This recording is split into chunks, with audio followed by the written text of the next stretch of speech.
morning. This is the Eager Beaver Show. You are listening to a True North Eager Beaver Media Incorporated podcast.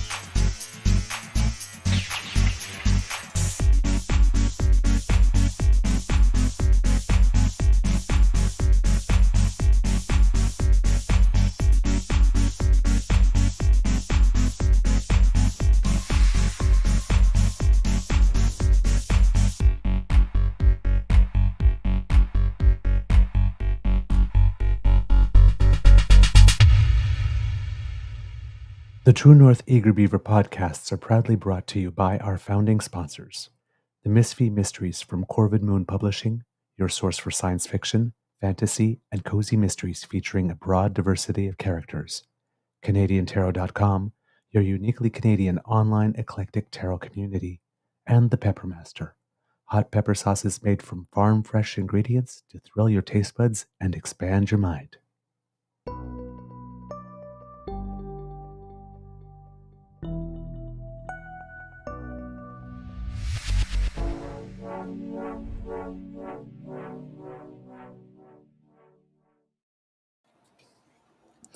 Well, good morning and hello, kids, and welcome to Season 4 and episode number 423 of the Daily Beaver Morning Show here on the Cryomedia Network.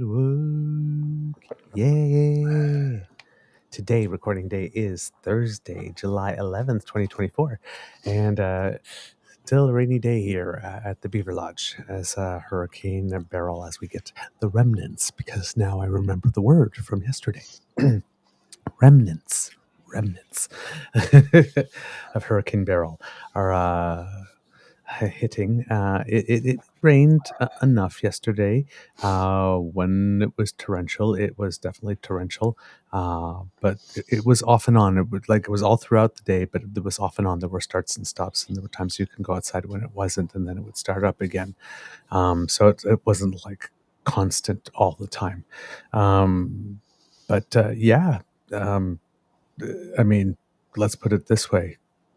If this is what we got, and like we're nowhere near a category anything. Oh boy, there must have been a lot of water. That's all I'll say, because there's been a lot. We have a little place in front of our laneway that actually collects as a pool because there's literally one storm drain, and it seems for the entire street, and it's at the end. So a lot just collects in front. I mean, sometimes when they get a lot of rain, I need like a pole vault to be able to walk out of the laneway and get to the other side of the street without getting my shoes wet or getting a soaker. So yeah, there's water. Let's put it that way. I am your host, the Eager Beaver, pronouns he, him, hey, Mr. Beaver A, and with me today is my good friend, Mr. Grizzly, back from his case of sudden onset acute vacationitis. Hey, self-care. We always believe in it, and it isn't like you haven't bailed me out once or twice. I was tired. I didn't even hear the alarm yesterday. I was just exhausted. Don't worry. I did as best as I could with what I had, and it seemed that it went okay-ish. So there was a show anyway, and I am glad that you got some rest, because it is supposed to be a vacation after all. A big thank you goes to our podcast founding sponsors, the Peppermaster, the Misfit Mysteries from Corvid Moon Publishing, and CanadianTarot.com. Exactly, our Garcia cares. As long as the bear's okay is all that matters, because we learned yesterday that the Grizzly hunt had returned, and I'm sitting there going like, Danielle, if you got him, bitch, better have my Grizzly. Give him back. I'm good. I'm just tired. It's it's like 5 a.m. here, so I wake up at usually 5:30, 5:45, And usually Lola will crawl in bed with me, but because she's 3,000 kilometers away, I don't have that magic alarm clock anymore. So trying to get out of bed at 4:30 to come down and prep to do a show live at 5 is, I'm not going to lie, it's a little bit of a challenge, but I can make it. Yeah. For my part, my biological clock is completely off. I was at bed very early and up at 2 a.m. Well, Yeah. It's weird being up at 2 a.m. It's funny. yeah. When I was 20, it was not at all weird being up at 2 a.m. No, you were Now just that getting in. Yes. Now that I'm 51, it's like, why the hell am I waking up at 2 a.m. and why is it can I not just fall asleep again? Oh yeah, I've already been asleep 5 hours because I got tired by 10. Yes. Yeah. Oh, Well, my younger me would be so disappointed in myself. I now get up in an hour when I used to go to bed. So go figure. I'm still young enough to remember me saying this while I was on the dance floor, swinging, well, dancing my nipples off. Let's put it that way. Oh, yeah. Saying because I'm gonna be doing this, like, screw this stuff when they say that you're not gonna go clubbing at 50. I'm gonna be clubbing forever. I just love this so much. And so I don't remember the last time I've been in a club. Many people get drunk. When they talk on you, people that are drunk always want to touch you. They spill stuff. Yeah. Like, and there's like no room enough on the dance floor for me to like to swing my hips like the way I like to. So I'm always bumping into someone. So I was like, it's not like when you go to a wedding and you have this big hall and you can just dance however you want. Of course, given that weddings are family events, there's certain songs and certain beats that don't get dropped there that I kind of like to dance to. I had a wedding I was DJing at. Somebody came up and requested Closer by 9 Inch Nails. Mm-hmm. I'm like, are you well? See, the bride's grandmother is right there. See, my grandparents aren't alive. Closer would definitely play at my wedding. Well, actually, no, probably not. Given my Beaver Sweetie's dad. Yeah. Yes, like this. But once everybody, once all the older people have left the room, they've gone to bed. It'd be the party that goes until 11, and then the party that goes till 3. Actually, you know what? If I really had my druthers, my wedding party would be a rave. Yeah, that could work. Eh? That would be that would like I would like disco nap prior to the wedding. Make it through the night. Oh man. All right, kits and cubs. There is a lot of news. A whole lot of news. Don't know how much time we have. Don't know how much energy you have. I'm good for an hour. Okay. I actually don't know what's going on news-wise, to be honest with you. That's good. Preoccupied with Stampede and the extreme heat wave that we're going through here in Alberta right now. Was at the Stampede last night and went to see Metric. Yes. On a great show. Really good show. Oh, I am envious. I like Metric. Also, I did wander past this last night on the way there. I'll show you this picture because for those of you who get it, you'll really get it when I put this on the screen. Walked by that last night, drooled over it for a moment or two. Okay. It's a 1969 Dodge Charger with a full blower. It's probably about 950 horsepower. Just a monster of a car, and a beautiful restoration thereof. So, yeah, that was very pretty. Oh, wow. Jeez. All right. So, yeah, I'm kind of torn about what I want to start with because one is Doug Ford held a press conference, and I can only describe it as a how would you say, a Shit show. jaw-dropping mind boggle of world salad, near maniacally focused media line delivery, fast talking, throw in some folksy when drowning of what the fuck. I've heard about it, but I didn't see it. I'm watching this thing and I am like just Yeah, I just saw agog. some commentary on the Twitter about it, but I did not actually see the thing yet. Remember the one we had of him? He was in trouble at some point. I can't remember what it was.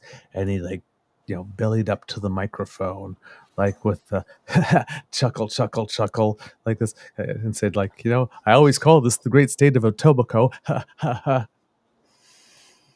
Right? Well, once again, he started this one by welcoming people to mentioning the great state of Etobicoke again. So it wasn't a one-time thing that he tried to crack a joke with when he was tension. He actually, whenever he's doing something out of Etobicoke, he's saying it. So he was Does at he a. know? Like it troubles me that he says that so often. Does he want to be American? Like, what is it? He's trying to make a joke, but it's not funny. It's not funny. I mean, his family is a dynasty there, so maybe he's the president of that little, the governor of that state, in his mind. But he had the first four, it was about 33 minutes. The first 5 minutes was his statement.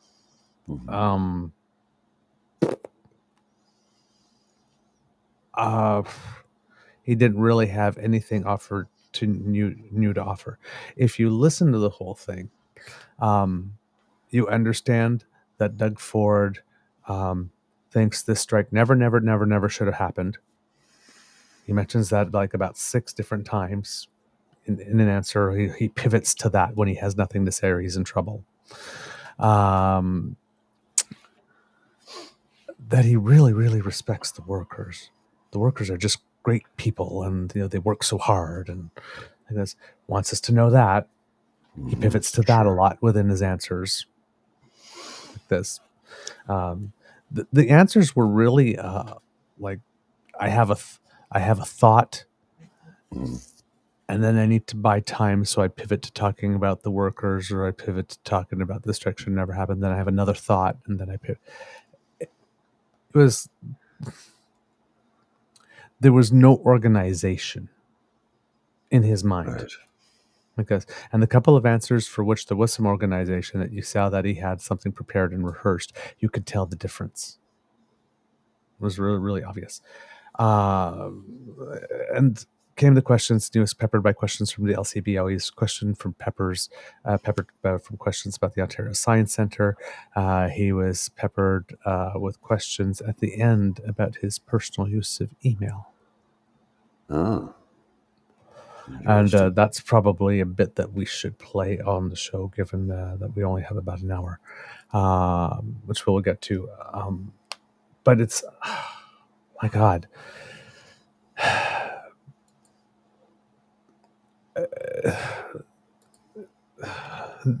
It was a mess. I just don't know how to, but it's not a mess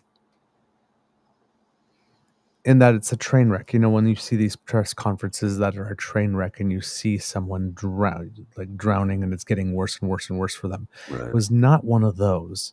It was one of those, I know I'm coming out to deliver the statement. Mm-hmm. Yes. And I know, because I have to, because there's a strike. And then I really screwed up with the map thing. Well, yeah, emergency rooms are closing all across the province, but hey, you can get beer and wine. Yeah. Well, he's controlling the things he can, right? Because he doesn't have any solutions for that. He has no solution for anything. And that's why he's all in on the booze. He can control where that is sold and where and how and why. And then he can say, this is great innovation. Or as he calls it, modernizing. Sure. Yeah. That's what he calls it in the press conference. It's modernizing. There we go. I sent you the link to the video there for it.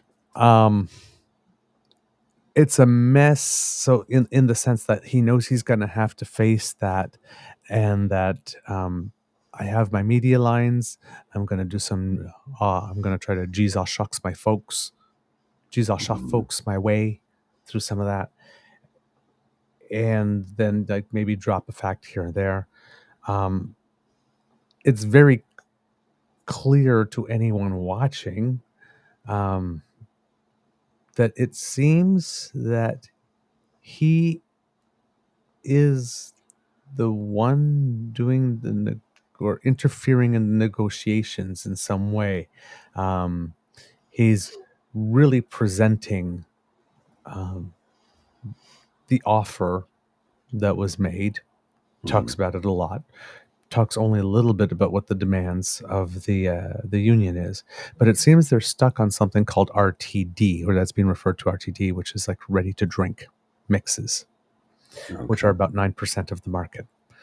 And they're saying because that seems to be a sticking point. UPSU is like, no, like this ready to drink cannot be part of those things that are going, because that has to remain ours. And Doug Ford is like, it's just not happening. So long as you're going to keep on talking about, if you keep on talking about RTD, then the deal is off. It's like, excuse me, but are you at the negotiating table or not? Like, it's supposed to be like every now and then he says, not the government, but the LCBO, but he's standing there. And so like, if this has come up, like, and he's saying like the workers, they don't care about RTD, but they care about the wages, the salaries or whatnot like this. So if we could just drop RTD and get to the stuff. And it's like, why are you telling both sides what to be doing in that negotiation on a microphone in front of a camera? Like, compare and contrast with Seamus O'Regan. Are you going to call them back to work? No. Like, why are you even asking that? Are you an alien? That's not how this stuff works. You let them work it out. Sometimes it takes a little time. But he's like in there saying, we've offered you a good deal. And the other media line was, and you guys didn't even get to see the deal because your leadership didn't present it to you or didn't sell it to you or didn't let you really know that it was there. So, go out and read the deal. Right. Like this, and then come back to me and like this, and let's talk. Right. Just go above the head of your union leadership. So journalists literally just asked him out point blank. It's like, are you negotiating in public here? Or like, and it's like, no. It's like, yeah, you are, Blanche. You are in that chair. I just don't. Well, it was. I have the clip. Okay, you have the clip. Yeah, the one you just sent to me. Sorry. Unfortunately, I do not have a timestamp at the moment. So if you could chat for a minute, Mr. Grizzly, I will find the timestamp for you. Okay, well, if there's a question posed to him at this timestamp right here from Laura Stone. Okay, that might be it, actually. I think it is. Let's give it a look. Take it that you're doing some kind of backdoor negotiations here about the deal and trying to convince. Well, I think you are. Didn't you just say that you're? I'm talking to them, but I tell them get back to the table. I don't negotiate. LCBO does, but I'll tell you what they tell me. It's benefits, job security, and making sure they get an increase. And when they don't even have the deal, I find it so ironic, or it actually is mind-boggling. The more and more people I talk to, I'm thinking, they've never seen the deal. I can't believe it. Go online, and I've asked them, when I sent them the deal, I've asked the frontline workers, send it to all your workers, because obviously you haven't seen it. Go on the LCBO website, if you haven't seen the deal, pull it up. And if you think it's fair, then tell your OPSU leadership. And one person mentioned, it's amazing how I can call the Premier and he gets back to me in a minute and a half, but I call my own team and they don't get back to me. Something's broken here. So you said Oopsie, looks like it earlier froze. you're confident a deal can get done, but it seems like you're so far apart now, and this ready-to-drink issue is really the one that the union brings up, and they tie it directly to job security. They say we need guarantees no one's losing their job over this expansion. So how long are you willing to let this go on? Well, number one issue, again, is job security with these folks. 9% of the overall sales is ready to drink. They're still going to maintain a massive amount of that. When people come into an LCBO store, they have a beautiful footprint, and they have great employees. They greet them, they treat them well. It's like any other business. You compete. When you walk in the LCBO store, you're treated well, like I know they are, people will come back, repeat customers. But again, that's such a small issue. Even when I talk to the workers, it's not that issue. The issue is the three that I mentioned over and over again. They do not want to be on strike. I've heard it over and over again. They want to go back to work. We aren't that far apart. You know, you take off the RTD, which is next to nothing, take off the RTD and talk about what they want, the workers. And that's the message I send to the leadership of OPSU. And I send the message to the frontline, hard-working people that just want to get a paycheck, want to pay rent, want to put food on their table, want to pay a mortgage. Please send that message to your leadership. We need to get back to the table and work out a deal. We aren't that far apart if they come back to the table. The last question. Hey, good morning, Premier Colin DeMello from Global News. Just on a separate subject, the subject of your personal cell phone that you use for government business. Global News has been trying for a long time to get a snapshot of 1 week of your phone call records. And the government has been fighting back for many months now, escalating this fight with us. Why are you so afraid of releasing your personal cell phone records? You know, Colin, good question. For years, my brother, myself, my dad, my nephew, we do business a little differently. When was the last time people could literally pick up the phone and call the Premier or text me, don't call me, it's quicker, and get an actual call back. I have helped thousands and thousands of people on issues you can't even think of, that I couldn't even think of, on personal health issues, on everything from cutting someone's bushes. I don't care if it's municipal, provincial, or a federal issue. I try to help them. But there's one thing that I always guarantee them, and they're always nervous. Even the LCBO workers were nervous. Don't use my name. I'm telling you in confidence. But let me tell you something. Those are confidential conversations. I help people about their health, about other personal issues they're facing, and they do not want that out in the public. That's sacred. When you call an elected official's office, it's no different than calling anyone who's elected. Would you want your conversation be put public?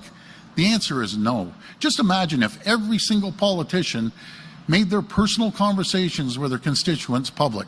It would be But that's not what they're asking for. a disaster. There'd be zero trust. They'd never call an elected official for help because they know the whole world would know their conversation. So that's the reason. It's very simple. It's about confidentiality and trust with your constituents. But these conversations are not always happening with constituents. I mean, during the pandemic, you had told us all that you had had conversations with the CEOs of big companies.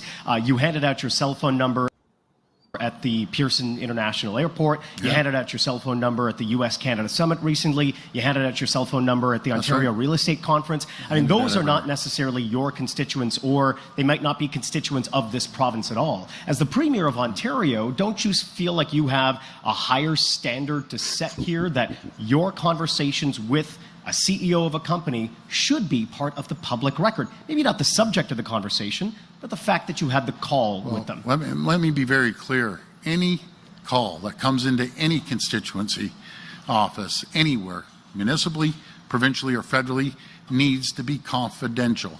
They talk about private issues about their family, about other issues. They need to stay confidential. It's as simple as that. I come out here, I do press conferences, you can ask me anything. But I'm not going to start throwing out names in the conversations of people that I talk to. I'm not going to throw out names of the endless hundreds of LCBO workers that I've talked to. I've given them my word, and I'm going to make sure that stays confidence. And every person out there, I can guarantee you, you call me, you have a personal issue about anything, it's going to stay confidential.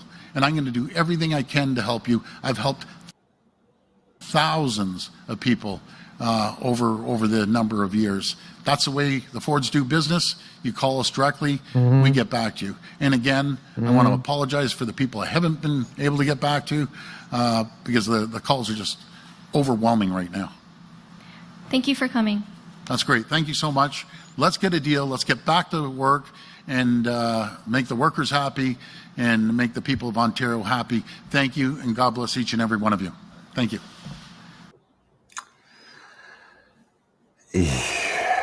Okay, first of all, that's the way the Fords do business. You're not the Fords, you're the Premier of frickin' Ontario. You're supposed to do the business like the Premier of Ontario. 2, your hands all over that negotiation deal. You're directing the negotiations from the pulpit here, and people ask you blank to your face, are you doing that? You go, no. You are. Yeah. Notice the difference between the first answer and the answer to the second question. First answer all over the place. The second answer, boy, did he have that ready, eh? I take these thousands of calls and I do this and I can't use their confidentiality. But he had all those reasons, right? It's like, if all the calls that go to you go through the government line that's supposed to be there, then all the calls are logged and nobody can assume what the reason for the call is or what. Yeah. Because notice how Douglas Trump just gave himself immunity, conferred upon himself the right of confidentiality to conversations he has on his private line. Work conversations that he's having as the Premier of Ontario on his private line. He has given himself the legal right of confidentiality. That does not exist. But the thing that kills me is those that he kept saying, those conversations are confidential. We're not trying to listen to the conversations. Nobody's asking for that. They're asking for phone records. What was discussed, we don't know. They just want to see the numbers because that's all they could get is the numbers. We're not going to monitor the calls. It's just it's the metadata. The way he pivoted to that so quickly, though, it's like, wait a minute. Nobody asked for that. So what are you doing with that other face? Yeah. That we can't see what you're doing with that other phone. Yeah, it's yeah. I'm just I seriously, like, and the whole press conference was like that. And on the Ontario Science Centre, now it's not only the roof, it's the entire building that's decrepit. Oh, yeah. Like, I say we started air conditioners out, and the other thing is in this and that. He's just looking for an excuse to bulldoze. There's a report coming out tomorrow, or like this. Like, stay tuned, watch for it. Like this, you can see all the things that are wrong with it. Mm-hmm. That's why we have to close it down, because heaven forbid we should get a heavy rain while there are kids there. I won't put the kids at risk. Mm-hmm. But he won't give them air conditioning in class. Or air filtration, for that matter. During COVID. but he won't put the kids at risk. He doesn't. He seems to have a particular hate on for children with autism. Mm-hmm. I'm just, man, this guy, ugh, ick, ah, and the response, the other one I wish I could probably find later on when you're talking at one point is his response because he was asked about the map. Unfortunately, none of the journalists channeled the anger that was online. The anger that was online is like, oh yeah, you can give us a frickin' map to tell us where to get beer, but you can't give us a frickin' map to tell us where to find a family doctor or find a rent-controlled apartment or find a brick of butter for fewer than $5. Yeah. Or a warming center or a cooling center, or where there is affordable housing. But you had the technology all along, clearly. He will jump in his car and drive all over the downtown Toronto with a shovel to try and dig people out, though. Yeah. So, man, this guy. Yeah. I'm sorry. I'm just going to say, fuck this guy. No, seriously. Fuck that guy. He's got to go.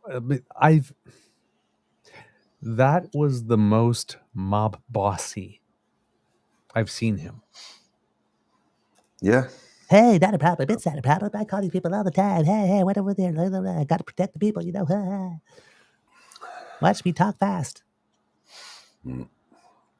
Well, but a lot of that stuff, hey, no, you got to take RTD off the table, or we're not going anywhere. Like this, we're going to do this. I'm not telling you what to do, but you need to take RTD off the table and get back to the negotiating like this and. Like this, the deal that they got was really great. They didn't show you the deal, so go look at it yourself and override your leadership because the deal is that good and you're getting that screwed. But he's not at the negotiating table, though. Telling the people, workers, how badly they're being screwed by their union because that deal is so good. Don't listen to what your union has to say with the deal. Listen to only me. Only me. Saying that the deal is good.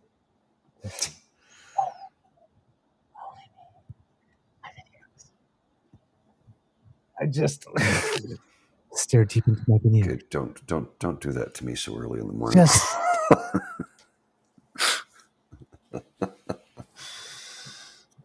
this dude. Hold on, I threw off my camera. My dude. You got too close and you threw the focus off. All right, let's hold on. I scared my camera. It looks like that. Yeah. I don't know whether I should be. I don't know whether I should be proud of myself for being that effective or insulted. It's like you don't get an opinion, camera. Just so yeah. I don't know, thoughts when you see this for the first time. What are you thinking? Well, I mean, once again, this is a man without a plan to involve anything that benefits people in the province. His plan is just to benefit a wealthy few by giving them exactly what they want and leaving us with nothing. The whole bit about, well, this is going to actually increase employment and jobs. I'm like, no, it's not. Do you really think corner stores that are paying employees minimum wage are going to hire more or give them more hours just so that they can sell beer and wine or ready to drink mixes, which is, the contentious issue at the moment. That's all that's going to do is it's going to eliminate good union paid jobs at the LCBO and get more 30-hour per week part-time employees working for minimum wage so that his friends who own big chains like Circle K, for instance, or 7-Eleven as an example, will suddenly have a chance to sell more product. And all they're going to do is pad their bank accounts while the rest of us lose out because billions of dollars of tax revenue from LCBO goes directly into programs throughout the province, so healthcare, education, et cetera, et cetera. We're going to lose that tax revenue now because it's going to go, that profit will go directly into the pockets of of the wealthy owners of those corporations. So yeah, it's just like the Staples deal, right? Right. It's not benefiting any of us. It's just gonna harm us. Right. And you have to remember with the LCBO, right? It's not just the taxes, right? There's the markup. Mm-hmm. So, when that goes to the retailers, the provinces might still get some taxes, but then it's the markup on the sale. That's where the bulk of that $2.5 billion is coming from. Exactly. Well, and it just goes to show that man is completely disconnected from reality when it comes to what it's like to live in the real world. Because those of us who struggle from day to day to get by and require or rely upon a decent paying job, he just doesn't care. Well, It's about the workers. It's about the workers. Then get to the table and do the deal they're asking for if you actually care about them. No. They have to keep this. And he doesn't give a damn. But the whole thing, his insistence on the whole ready-to-drink thing makes me wonder again. Yeah. What is it about ready to drink? Who does he know? Or who's he trying to put some money? Whose money is he trying to put whose pocket is he trying to put some money into? That this is the hill he wants to die on. There's got to be some. This guy is so greasy that, again, if I was a journalist, my mind would be going, there's got to be somebody in the ready-to-drink industry that has some type of tie to him. All right, Mr. Grizzly, I have the last one where they asked him about the video that he put out. And you'll notice that his answer here, not sure was as prepared as the one for about his using his phone. Oh, no? Okay. I don't think so. Just a second here. I'll put this on the screen. Winter seasons, and when engineers are telling me this is critical, it's unsafe, I'm not chancing it. I'm just not going to chance kids or people to be in there. If we can come back to the LCBO strike, Sure. Workers on the picket lines, they tell me that by coming to places like this today and by posting the video that you did earlier this week, it actually highlights how vulnerable their jobs are because you're telling Ontarians that they don't need the LCBO to get their booze. What's your response to that? No, what I'm telling people as they're on strike, there are other options out there. Make no mistake about it. I talk to hundreds of frontline workers, and I appreciate them. The first thing I say, I appreciate the job you do. You walk into an LCBO store, the footprint is spectacular. I'll put our stores up against anywhere in the world. I'll put our workers up against anyone. They're cheerful. They keep moving. I'm going to make two things very, very clear. We're not privatizing the LCBO. We aren't selling the LCBO. We're not putting spirits into the retail stores, the big box stores. There's going to be a great LCBO store to contribute to the people of Ontario, and I'm just grateful for everything they do. And I also tell them this strike should have never, ever taken place, ever. We should have sat down. Yeah. Well, they're absolutely not. If they want to negotiate over RTD, the deal's off. I'm going to repeat that. That ship has sailed. I've told the employees that the deal is off. It represents a very small percentage of overall sales, and we're putting those into retail. We're putting them in LCBO and convenience stores. So if it's such a small percentage, why is that not negotiable then? You've been paying attention. It's such a small percentage, but it's not negotiable. Well, Again, it's off the table. If you do go that, it's done. It's like, but again, he's not negotiating in the stead of the LCBO. No. So the LCBO is one thing. I'm my own thing, but no, not somebody's pulling his strings. He's a puppet. Come on. He's a puppet. Come on. I guess, again, the abuser talk, right? Mm-hmm. If you don't give me what I want, it's over. Yeah. Trying to sound like a mob boss. I'm just, God, just so greasy. All right. In other news, Because there's been so much of it. Let's see what we've got here. Okay, yes. On the NATO meetings continued, and Canada has announced that it is sending additional military assistance to Ukraine. The alliance itself did not offer membership to Ukraine, not a path to membership, but they're trying to find wording to let Ukraine know that they're serious about this. So they're basically saying that Ukraine, if it continues doing what it does and continue trying to meet the conditions, they are on an irreversible path to membership. That's the way that they're describing that. Jens Stoltenberg is quoted as saying, who's the Secretary General who's about to step down, "We are not doing this because we want to prolong a war. We are doing this because we want to end the war as soon as possible." Now, they've taken a series of measures to bolster Ukraine, such as a 40 billion euro fund to provide the war-ravaged country with steady financing and predictable military support into the future. Canada's contribution to that's about $500 million. And that was announced just as Prime Minister sat down with Ukraine's President Volodymyr Zelensky on the margins of the summit. It was also announced that Canada will be expanding its effort to train Ukrainian pilots to fly Western warplanes like the F-16, and that today Canada is expected to announce a new timeline to meet the NATO benchmark for military spending for reaching the 2%. It also seems that Canada also announced that they were purchasing, or they were starting the actual purchase of 12 submarines.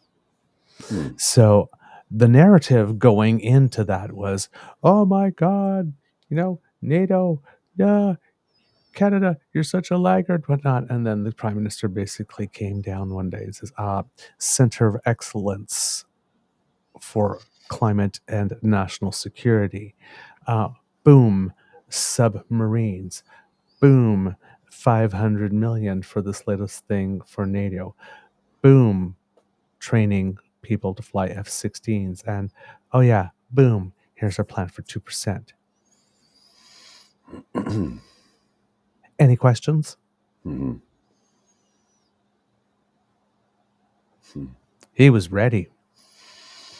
Clearly. And he played all the cards at the right time. It's been really, really interesting. We'll get a little more on the strategies. There's going to be some people that are going to have to change their tune, particularly U.S. Speaker Mike Johnson. Well, who had some choice words to say before those announcements came down. Kind of made it look like, you don't know us very well, do you? Yes. Behind closed doors, there's going to be a little bit of explaining to do going the other way next time they meet. Oh, yes. NATO leaders will have to roll out the carpet. Well, will have to have rolled out the carpet for the President Zelensky. It seems that while basically, let's put it this way. U.S. Secretary of State Anthony Blinken was opening the NATO summit. And while he was opening the NATO summit, he said, as we speak, the transfer of F-16 jets is underway, coming from Denmark, coming from the Netherlands. Wasn't announced. And people knew that was coming, but it's happening earlier than happened. And it's like, oh, by the way, they're already on their way. Oh, so we're here to flex. Because a couple of days before, remember, Putin was meeting with Modi and decided to bomb a children's hospital somewhere in between that. The intention of NATO before the summit. The U.S. Secretary of State Anthony Blinken says, you wanted our attention? You got it. Undivided. The F-16s are on their way now. Well, better late than never, I guess. But it should have been a long time ago, honestly. Right? This war has been raging on for 4 years now, almost. What is it, 3 years? Yep. We're in the third year now. Third year. There you go. Yeah. So the jets will be flying in the skies of Ukraine later this summer. It was a long promised plan to deliver the warplanes, and it is coming slightly ahead of schedule, as I said. The first F-16s were not supposed to be operational over Ukraine until later this year, but allies are feeling that the war may not be going as well as that it could, so maybe they needed to step that up a little bit.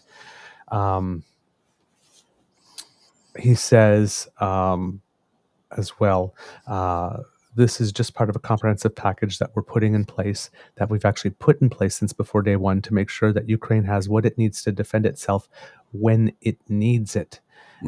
Probably would have been a better idea for them to have it before they needed it. Well, usually be prepared like a Boy Scout should be. Better to have it and not need it than need it and not have it, which is the current case. Yeah. So, I'm getting this from another story here, so things might be repeating. But Canada plans to expand its role in training Ukrainian pilots to fly the F-16s. Committed an additional $500 million this year for overall military assistance on top of the $4 billion, which has already been earmarked, and promises and of course that the biggest ask with regard to membership, and that Jens Stoltenberg said in his address, I'm confident that allies will reiterate the commitment that Ukraine will become a member of NATO. I think it's an eventuality. Exactly. So they're trying to be as clear as they can without saying you're in. Right, because they still have to do some things on reducing corruption and other types of things that need to be cleaned up in Ukraine before they can join as well. But given the way that they've been fighting, I mean, it's clear that they have the stuff to be able to join. Right. So yes, it's coming up with language to reassure the Zelensky government, but also satisfying the NATO members like Hungary, for example, who don't want to provoke Moscow. And so they have to walk a fine line there. But again, Stoltenberg saying we are moving together with Ukraine closer and closer to NATO membership. So, and that's it. Now, Mike Johnson, what he had to say about us before we started dropping all those bombs. Canada announced in the last few days or last couple of days that they won't be ponying up, that they're not going to do their 2%. Oh, but we just did present the plan, Mr. Johnson. Why talk about riding on America's coattails? They have the safety and security of being on our border, not having to worry about that. I think that's shameful. If you're going to be a member nation and participant, you need to do your part, says Mike Johnson of the Republicans. The guy that would be the speaker if Trump got reelected, the guy that probably wants to pull out of NATO, but he's talking about that, we need to pony up, and that we won't we want to ride the coattails, even though we're the second largest contributor to the effort in Ukraine and the fifth largest contributor to the actual operations of NATO as an organization. But yes, thank you, fair weather friend. We're very clear on where we stand now, aren't we? Yes. Wow. That wasn't before saying that Canada announced the last few days that they won't be ponying up. We never said that.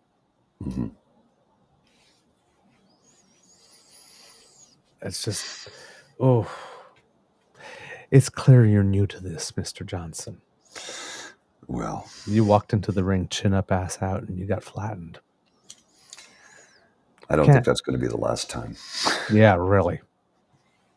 So, Canadian officials did say that they will present a verifiable plan to meet that target at the close of the summit. And yes, again, they started the process of buying up to 12 new submarines for the Navy as well, which I think I'd mentioned earlier. So those are the two, from the two articles that I had gotten on that. So some big announcements, and that definitely takes a lot off the table now, of course. the trick is translating that into actually happening, right? Mm-hmm. Having the people there to be able to get all that money out the door, and then hopefully that the production of these elements, especially of things like submarines, when we're making up, that there isn't a delay in production for some reason. So there's some big news there. Also, with in Canada here, the encampments at universities are pretty much all done. It seems that the only one that still remains is the one at the University of Guelph. The one at the University of Toronto was dismantled not too long ago. The one at University of Ottawa, it seems that the students dismantled it themselves. I'm not sure what was going to come afterwards, but they did take the part themselves. And then the one in Montreal at McGill University, I think that one's been up for about 70 days, if I'm not mistaken, or close to. But yes, it was set up at the end of April, and the university basically hired a private security firm to dismantle it. But that private security firm, they also hired an investigative firm beforehand, and they came back with a report, which was then used as an impetus to take this action. 2 protesters were dragged out by security agents and headed off to police, one arrested for allegedly assaulting the agent. So while the private security firm was doing that, campus police from both the province and municipal force were watching closely in riot gear, but they weren't not taking part in the dismantling. That was a specific thing. So it was 2 things there. The firm to dismantle was doing its thing, and if they were having problems, they would say, "Hey, police," and then police would do something. So yes, the encampment was set up at the end of April. Participants saying was made up of students from McGill and several other universities. It was once 110 strong. And of course, the movement is calling on the institution to end investments with Israel organizations. One of the protesters, Jessica McLean, said, quote, "They did not give any pre-warning. They were hoping to catch people by surprise." She was a student from Concordia University, which is nearby, said that many in the encampment decided to leave voluntarily, worried about how the police would react. She said, "Honestly, this whole thing is incredibly upsetting. This has been one of the most beautiful experiences." From their perspective. The deputy provost of McGill University, Fabrice Labeau, told Radio-Canada that action absolutely had to be taken today. He said that there were acts of violence, of intimidation, and of vandalism, and that meant that the protest was no longer safe. He said that the university had hired a private firm to investigate, and the firm had found that drugs were being sold at the camp, that there had been 2 overdoses that had happened in the last few days. Lebeau also says that there was a rat infestation, and most participants there were not from McGill. Some that were staying overnight were from the city's unhoused population. Zayed Abisad, who's a Concordia student, says that these are blatant lies. It's astounding to see the extent that the McGill administration is willing to go to suppress the student movement.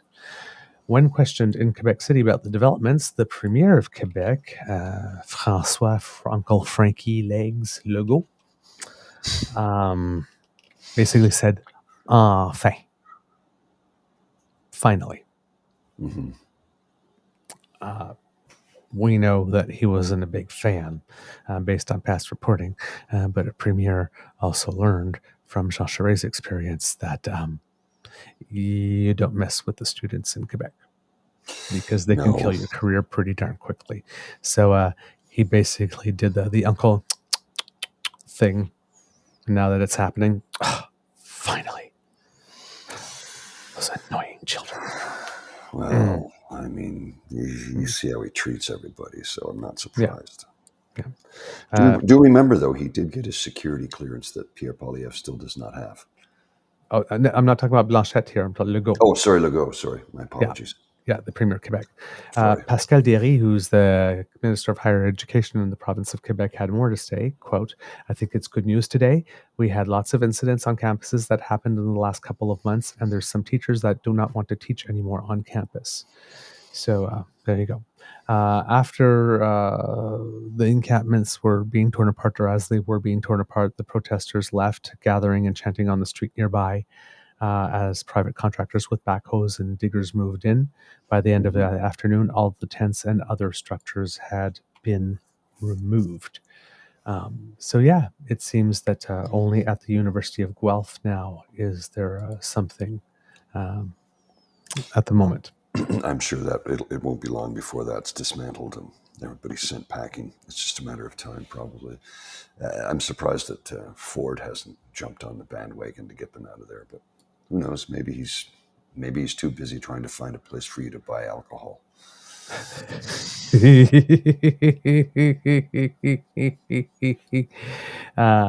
Yeah, according to this what I'm reading, at Ottawa, the protesters dismantled their own tents, and that was about it. We have a tiny little bit of Conrad Black news. Yeah, he's losing his lordship because of poor attendance. In the 23 years he's been a lord, he's voted 20 times. And he wants to call himself, he says, I'm going to get back to the business of being a legislator. I'm like, no, you're not. No, you're not. You should have been booted a long time ago. I mean, he was convicted in 2007, right? Is there nothing better than a pompous blowhard who's offered a peership? Really, really, really wants it. But we happen to have an archaic law on the books called the Nickel Resolution, which bans British honors from being accepted by Canadian citizens. So what does patriotic Conrad Black do? He gives up his Canadian citizenship for the peerage.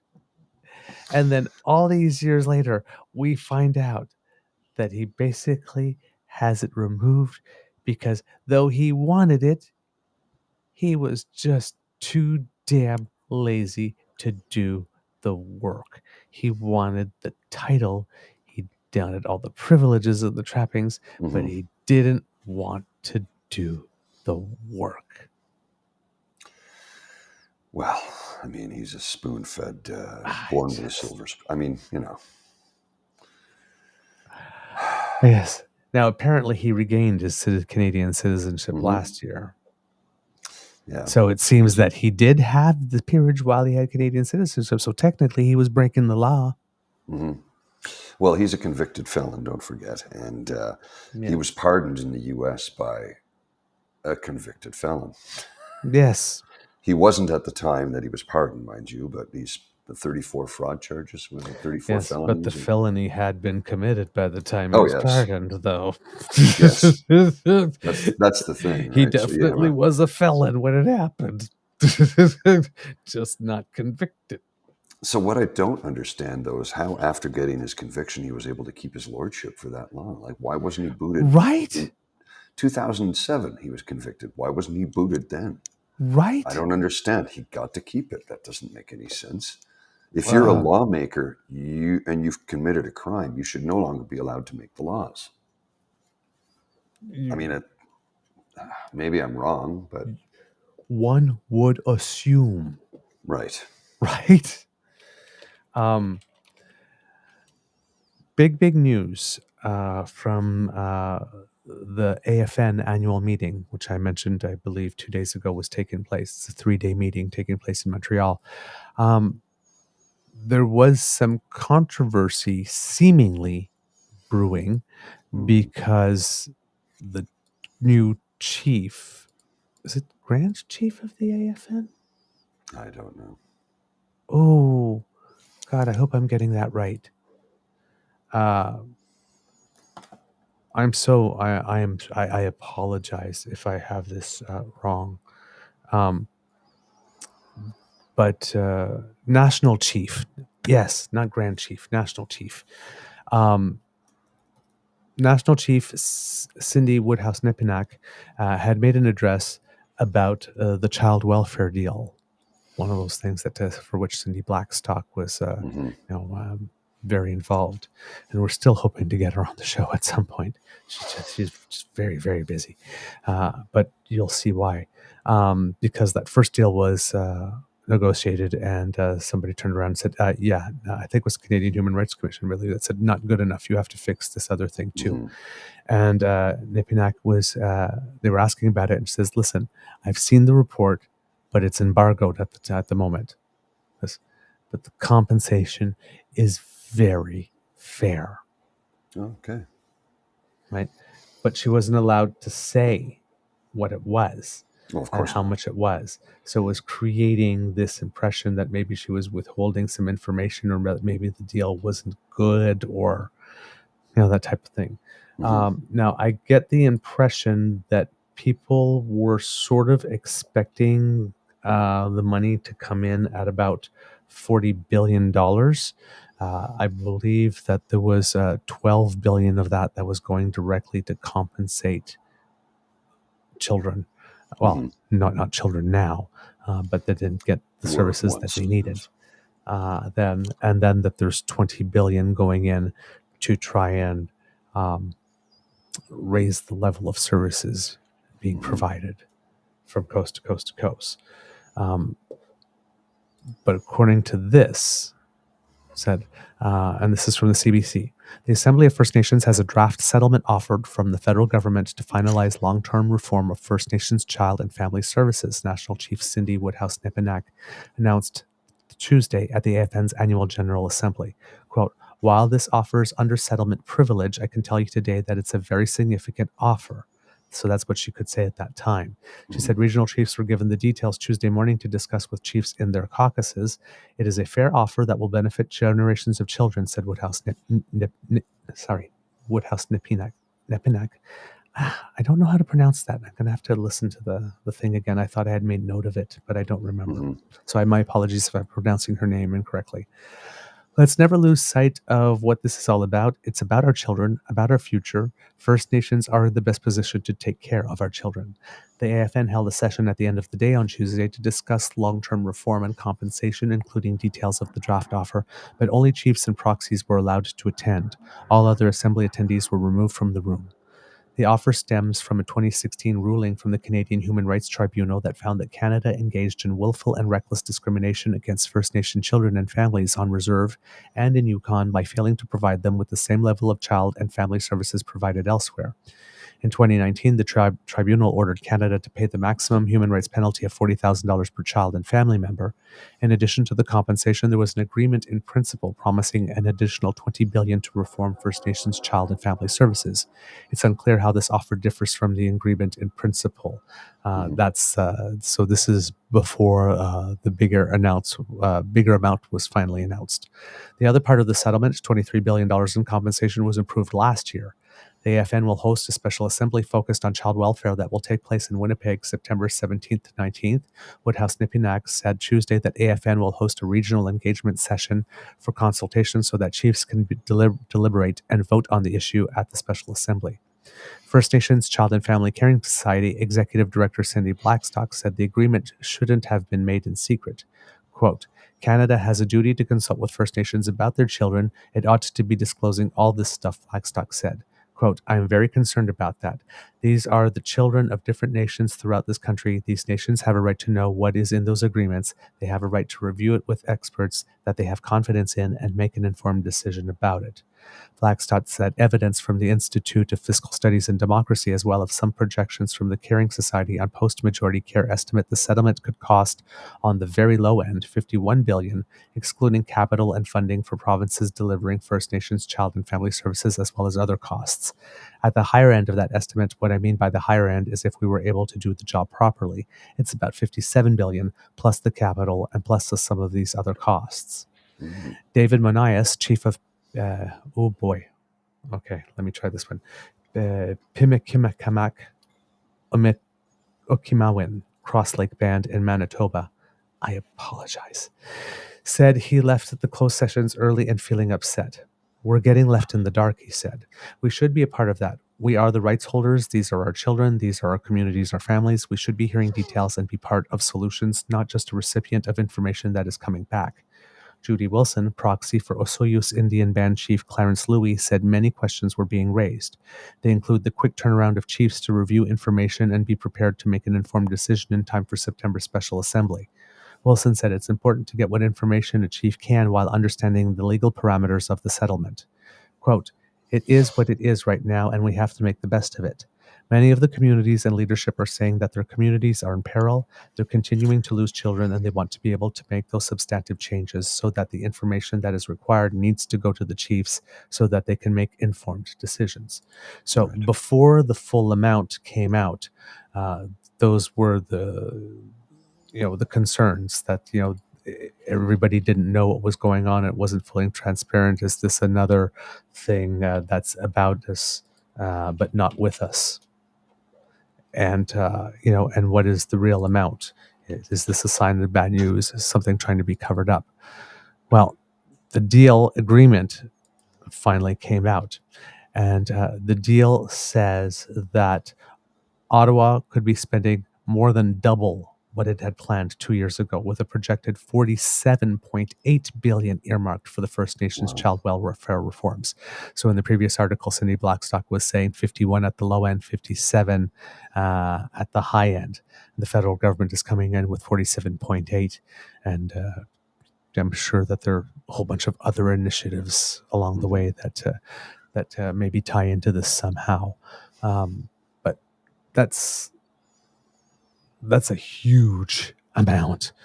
The figure, it's a lot of money. Yeah. The figure, if finalized, would represent a significant increase from a 2022 agreement in principle in which the federal government pledged to spend $20 billion on long-term reform for the First Nation Child and Family Services Program. A new draft agreement that contains the $47.8 billion figure is the result of discussions between the Assembly of First Nations, the Chiefs of Ontario, the Anishinaabe Aski Nation, and federal representatives.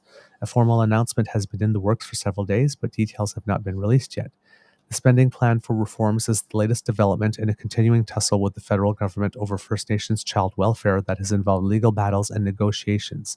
In November 2021, the government tapped former Truth and Reconciliation Commissioner Mary Sinclair to help facilitate high-stakes talks on the issue. I remember that. Recently, Prime Minister Trudeau announced in a letter to AFN National Chief Cindy Woodhouse-Nepinak that he will issue an apology for the harms caused by the First Nations child welfare system. He also tasked Indigenous Services Minister Patty Hajdu, the Justice Minister Arif Virani, with leading discussions ahead of the apology. Aside from the leaders who have participated in negotiations, First Nations chiefs from across Canada who have gathered for the AFN General Assembly in Montreal this week have yet to see a copy of the draft agreement and are expected to vote on its contents. Cindy Blackstock from the First Nations Child and Family Caring Society, which did not participate in the discussions on the draft agreement, said the $47.8 billion figure is currently, let me try that again.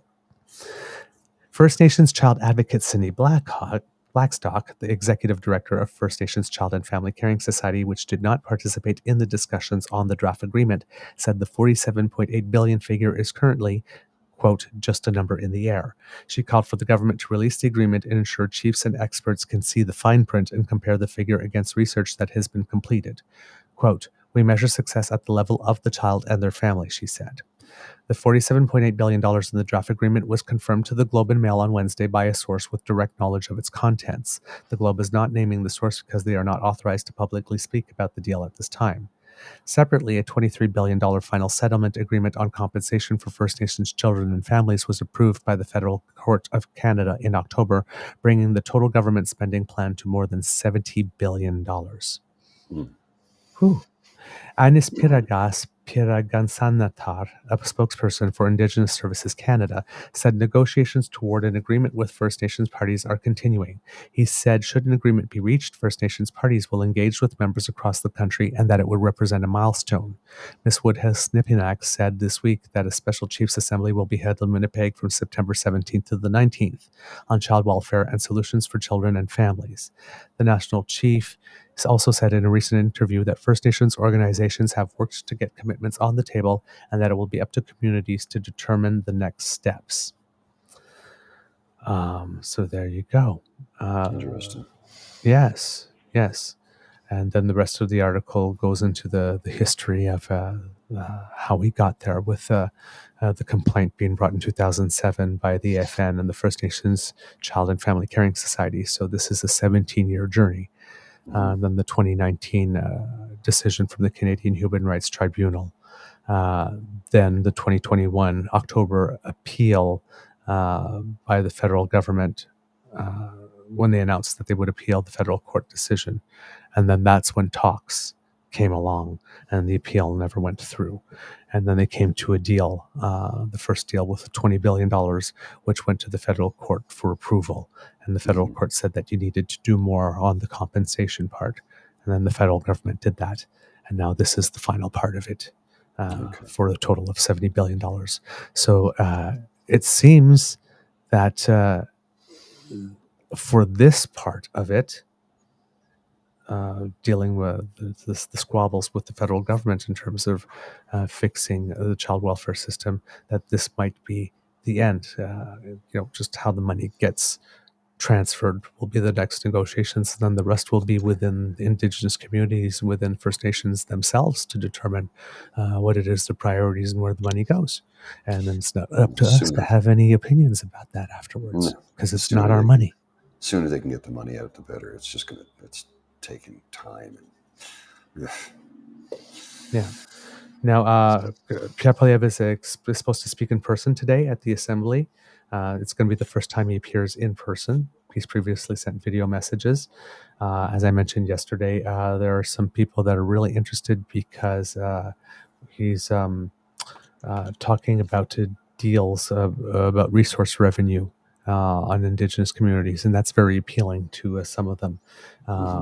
But, as his past views are being brought up, even the CBC, they actually found the clips of him saying those things. He said in that interview on the day of the residential school apology to put it right back out, bring it back. And, so, he's going to have to make a very, very good impression.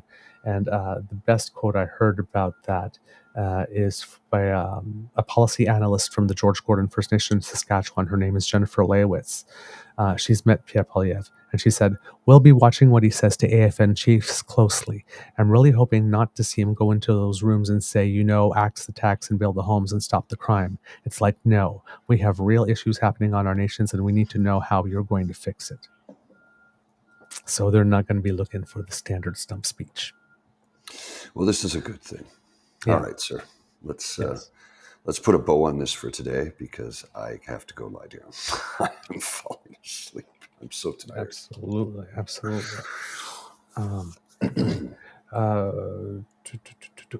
One final thing before we do the closeout, since we're talking about Indigenous issues. A judge will reveal this morning if the person that killed the 4 women that are suspected to be in that landfill will be going to a prison or a psych hospital. He has admitted to killing the 4 Indigenous women in 2022, but his lawyer argued he's not criminally responsible because of a mental disorder. Trigger warnings. This is a little disturbing.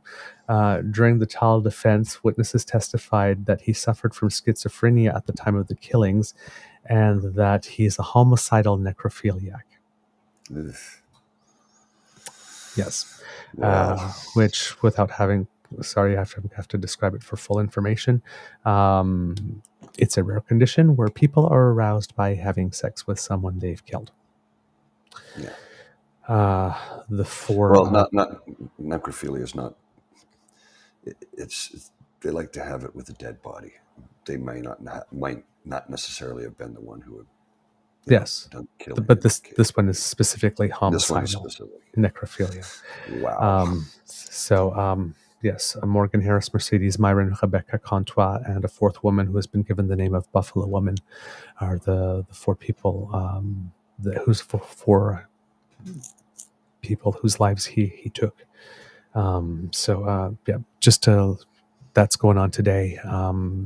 It says the search has been approved and is set to begin in the fall. So hopefully they will be found. All right, kids and cubs, that's the end of this episode of the Daily Beaver Morning Show here on the Crier Media Network. We hope that you enjoyed listening to us because we love making this for you. Remember that sharing is caring and word of mouth is priceless. So please tell your peeps and poops all about us. If you'd like to be sure that you do not miss an episode, you don't have to, thanks to the Ray Girl, because she has sponsored our pod page. Podpage.com/The True North Eager Beaver, lowercase letters with a hyphen between each one of those words. Or if you scan that QR code, it brings you right there. Click subscribe, and when we have something fresh off the bandwidth, it comes directly to you. If you would like to help us in other ways, make like Kit Elaine and go to the True North Eager Beaver Media Incorporated YouTube page, and there you will find our buttons. And while you're there, you can make like Cassie and lick them in front of your cowboy. If you happen to have a cowboy, not all of us do. Just happens. But if you click them, that makes us very, very happy. Thank you so much for all your support. And if you want to support us in other ways, the QR code right by Mr. Grizzly's head brings you to our coffee page. That's where you find our tip jar. So, if you would like to encourage us to do more and leave us a couple of loonies or toonies, say good job. Thanks, boys. That would make us very, very happy. That's coffee, ko-fi.com/eagerbeaver, lowercase letters, all in one word. And if you leave something there, you have our most heartfelt gratitude. If you can't, that's quite all right, because the gift of your attention is the one we cherish the most. And we love to hear from you. TrueNorthEagerBeaver@gmail.com is our email address. You can write to us at TrueEager on our Twitter feed. Leave us a note on our YouTube channel or on our Facebook blog page, True North Eager Beaver on Facebook. And we'd love to hear from you. We try to read everything that you write, because democracy is something that you do. If you live in British Columbia, if you live in Saskatchewan and New Brunswick, get ready for some upcoming provincial elections by finding out how it is that you can help either your candidate of choice or help at a polling station. From the Beaver Lodge, this is your Eager Beaver saying it could be a tough world out there, so please be kind to and gentle with yourself. Mr. Grizzly, do you have some words of wisdom for us? Take your vitamins and get your rest. I'm so tired. Sorry. I have to go to sleep. I got to go lie down. All right. It's going to be another scorcher here today in Calgary. I think it's going to be 33. It was 35 yesterday. The coolest weather we'll see over the next few days gets down to 27, I think. So it's going to be, the heat wave is continuing here. And it's very humid at the moment, which is rare for Calgary. It's 47% humidity right now.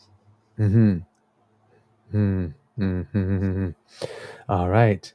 Mr. Grizzly, please cue the cock. Okay. You are listening to a True North Eager Beaver Media Incorporated podcast. The True North Eager Beaver podcasts are proudly brought to you by our founding sponsors, the Misfit Mysteries from Corvid Moon Publishing, your source for science fiction, fantasy, and cozy mysteries featuring a broad diversity of characters. CanadianTarot.com, their uniquely Canadian online eclectic tarot community, and the Peppermaster, hot pepper sauces made from farm-fresh ingredients to thrill your taste buds and expand your mind.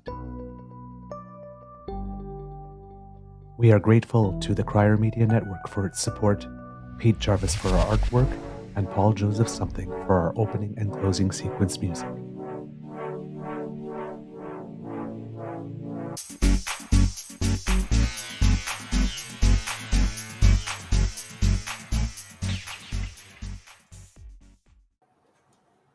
All right, Mr. Grizzly, just before we go, a couple of little things in the Easter eggs. First of all, a great Canadian legendary artist, Alex Janvier, known as one of the Indigenous Group of Seven. Mm-hmm. He's a pioneer of contemporary Indigenous art. He helped bring together artists for the Indians of Canada Pavilion at Expo 67. He's described as the first Canadian native modernist. His artwork often uses his own visual language. This is courtesy of Craig Baird from Canadian History X. He's known really for his vivid colors and basically influenced from the abstract modernist movement. So he passed away. He is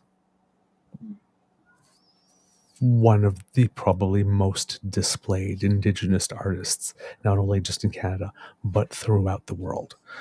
So if you have some time today, take a chance to scroll through the internet and take a look at some of his art, and maybe even make a plan to go see it in person.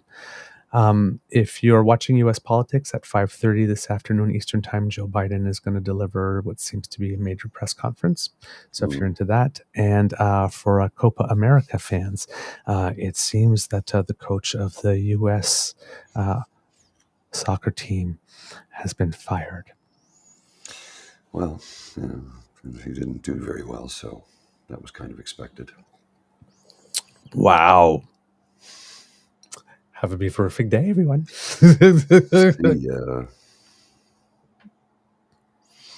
Gotta turn off the cameras here. I'm tired. I just keep drinking out of my beaver mug.